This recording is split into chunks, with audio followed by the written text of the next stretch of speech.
Evolise, la solution de gestion et de facturation pour les TPE-PME présente. Sud Radio, c'est bon à savoir. Et un cocorico ce matin sur Sud Radio, c'est une première mondiale alors que les prix des engrais s'envolent à cause de la guerre en Iran. Eh bien, une entreprise française utilise des bactéries pour remplacer les engrais chimiques. Bonjour Bernard Béal.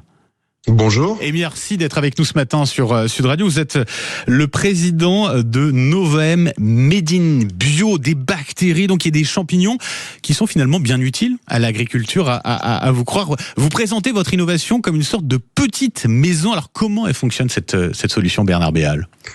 Bon, en fait, si vous voulez, les bactéries et les champignons, c'est pas vraiment nouveau parce qu'on sait déjà qu'ils ont un rôle, effectivement, et ils sont utilisés par ailleurs dans d'autres pays et même en France pour justement remplacer une partie des fertilisants, des engrais. Nous, notre particularité, elle tient à deux choses. C'est que d'une part, on a placé, comme vous l'avez dit, ces bactéries et ces champignons dans une matrice, un granulé, qui est complètement inerte, qui contient rien du tout, qui contient pas d'engrais, je veux dire, à l'intérieur. Ouais. Et donc, ces bactéries et champignons, on les place à l'intérieur, on met de la nourriture, et on peut mélanger ce granulé complètement inerte avec sa nourriture, ces bactéries, ces champignons, avec les engrais, pour le véhiculer et pour que l'agriculteur puisse utiliser comme un engrais normal. Alors voilà. Justement, jusqu'à quel point cette solution peut-elle remplacer l'utilisation d'engrais chimiques ? À vous entendre, pas totalement, mais en grande partie ? Ça dépend du type d'engrais. L'engrais azoté, par exemple, notre objectif, c'est d'aller jusqu'à 40% de remplacement, ce qui est déjà énorme dans le contexte actuel, puisque ces engrais azotés sont fabriqués à partir de pétrole ou de gaz. Donc du coup, je vous laisse imaginer ce qui se passe en ce moment. Et sur des engrais phosphatés qui contiennent du phosphore, qui fait débat en ce moment avec le cadmium, on peut aller, suivant le type de sol auquel on a affaire, on peut aller jusqu'à 100% de remplacement. Et c'est pour ça qu'on accompagne cette petite maison des bactéries et des champignons par une application digitale qui permet à l'agriculteur de savoir s'il peut ou pas totalement remplacer sa fertilisation chimique par une fertilisation biologique. Et ça dépend quoi d'une part de la production et puis du sol aussi ? Exactement, ça dépend surtout du sol en fait. On se rend compte que dans les sols français, on a des réserves qui sont très importantes, qui sont difficilement accessibles, et le rôle de ces bactéries, ces champignons, ça va être de venir justement récupérer ces réserves et de les redonner aux plantes. Donc dans un contexte où effectivement on manque d'engrais, comme vous l'avez dit en introduction, où les engrais sont très très chers, où leur prix a doublé, voire presque triplé parfois, ça permet d'une part à l'agriculteur de faire des économies, ça permet à l'agriculteur d'être autonome, et puis en même temps, c'est bénéfique pour l'environnement. D'autant qu'en plus, on sait que l'utilisation de ces bactéries, ces champignons, ça a plein de co-bénéfices. Et ça permet indirectement aussi à l'agriculteur d'utiliser moins de produits phytosanitaires, donc ce qu'on appelle vulgairement des pesticides. Donc ça veut dire que c'est tout bénéfice pour lui.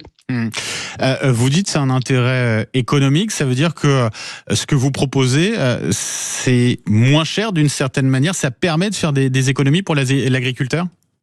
Ah bien sûr. En fait, ce qu'on propose, c'est beaucoup moins cher. Ça permet donc de faire baisser le prix de la fertilisation. Encore plus, a fortiori, dans le contexte actuel. Alors, le contexte actuel, aujourd'hui, c'est le détroit d'Ormuz.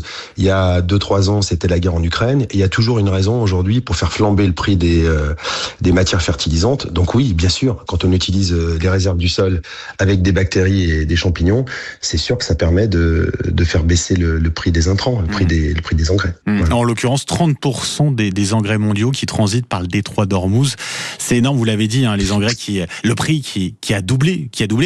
C'est une question aussi de souveraineté finalement. C'est complètement une question de souveraineté. Aujourd'hui, on produit pratiquement plus rien en France. Il reste encore peut-être 1 ou 2 usines d'engrais qui fabriquent un peu d'engrais azoté, notamment dans le sud-ouest de la France. Il y en a une qui est à côté de Bordeaux. Mais on a beaucoup moins d'usines d'engrais qu'à une époque, on en a pratiquement plus. Et aujourd'hui, tous ces produits-là viennent d'ailleurs. Donc aujourd'hui, oui, c'est une question de souveraineté. Ils viennent principalement, ils peuvent venir du Moyen-Orient, ils peuvent venir de l'Afrique du Nord, et ils viennent du Maroc, Algérie, Tunisie, Égypte. Mais c'est sûr que il y a plus beaucoup d'engrais qui sont fabriqués chez nous aujourd'hui. Oui, notamment pour les engrais azotés. En ce qui concerne les engrais phosphatés, vous en avez parlé, il y a un enjeu sanitaire. Forcément, on parle beaucoup du cadmium. C'est un métal lourd, cancérogène. Ça fait débat, effectivement, cet engrais phosphaté, puisque il est à l'origine de la contamination de nos sols avec ce métal lourd qu'on retrouve ensuite dans nos aliments. Ça veut dire que ce que vous proposez là, il enlève tout risque de contamination avec le cadmium? Alors, il enlève bien sûr. Il enlève tout risque de contamination avec le cadmium, enfin de surcontamination du sol avec le cadmium, oui, parce que les sols naturellement présent. Ouais. Voilà, il est naturellement présent. Et puis en plus, faut savoir aussi qu'il existe des engrais phosphatés qui ne contiennent pas de cadmium. Il y a 2 types d'engrais phosphatés et il y a un type d'engrais phosphaté qui ne contiennent pas du tout de cadmium. Mais il n'empêche que les engrais qui viennent par exemple d'Afrique du Nord, qui arrivent régulièrement chez nous pour les engrais phosphatés, oui, contiennent du cadmium. Et nous, on peut les remplacer suivant les conditions, de sol. On peut les remplacer pratiquement à 100% et ça marche mieux en plus. On se rend compte que on a des co-bénéfices qui font que la plante va mieux, que la culture va mieux. Donc je dirais que c'est tout bénef pour l'agriculture et pour l'environnement. Effectivement, ça. Les prochaines étapes pour vous en termes de développement, vous en êtes où aujourd'hui? Alors aujourd'hui, si vous voulez, l'entreprise s'attache à travailler sur la fameuse matrice, sur le fameux granulé. Aujourd'hui, ce granulé est complètement inerte. On voudrait le faire évoluer. On voudrait qu'il interagisse davantage avec le sol. Donc là, on travaille sur ce granulé, cette matrice. Et le deuxième axe de recherche, il est sur les souches de bactéries et de champignons qu'on utilise, puisqu'on peut toujours les faire évoluer, les rendre encore plus performantes. Et là, on sélectionne des souches en partenariat avec différents organismes. On travaille avec INRAE, notamment l'INRAE de Versailles. Voilà, c'est notre directeur scientifique Thierry Picot qui s'attache à gérer tout ce développement pour Nova M Made in Bio.